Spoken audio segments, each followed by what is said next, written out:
नमस्कार विद्यार्थी मित्रांनो, आजच्या व्हिडिओमध्ये आपलं स्वागत आहे। आजच्या व्हिडिओमध्ये आपण राज्यात 4,500 पेक्षा जास्त शिक्षकांच्या जागा रिक्त अशा प्रकारची बातमी पाहणार आहोत। नव्या वर्ष शाळेत गुरुजी येणार का, अशा प्रकारची बातमी सकाळी या पेपरमध्ये आलेली आहे। पालक संस्था चालकांतून प्रश्न, राज्यात शिक्षकांच्या 4,500 जागा रिक्त।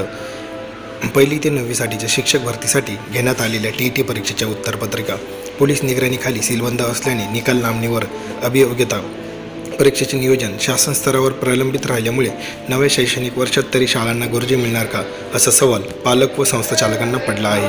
राज्यात शिक्षक भरती पारदर्शक पद्धतीने व्हावी, खाजगी शिक्षण संस्थेला आळा बसावा या हेतूने शासनाने पवित्र पोर्टलची निर्मिती केली। या माध्यमातून अनुदानित, विनाअनुदानित शासकीय व खाजगी शैक्षणिक संस्थांसाठी शिक्षक भरती प्रक्रिया राबवण्यात आली। पवित्र भरतीला पहिल्यापासूनच घरघर लागली। 2 टप्प्यात पवित्र पोर्टल भरती झाली। दुसऱ्या टप्प्यात भरतीतील बरेच उमेदवार मुलाखतीसाठी न झाल्याने जागा रिक्त राहिल्या। जवळजवळ 4,500हून अधिक जागा रिक्त आहेत। नव्यानेही अनेक जागा निर्माण झाल्या आहेत। शिक्षक भरतीचा घोटाळा समोर आला। जवळजवळ 7,800 बोगस शिक्षक सापडले। त्यामुळे या जागा पुन्हा पवित्र पोर्टलला द्याव्यात अशी मागणी संघटनेने केली। मागील परीक्षेतील घोटाळ्यामुळे नव्याने झालेल्या TET परीक्षेतील उत्तरपत्रिका अजून पोलिसांच्या निगराणीखाली कस्टडीत बंद आहेत। याही परीक्षेचा निकाल लांबणीवर पडला आहे। नव्याने अभियोग्यता परीक्षा घेण्यात येणार होती, मात्र त्या परीक्षेचेही अद्याप नियोजन झालेले नाही।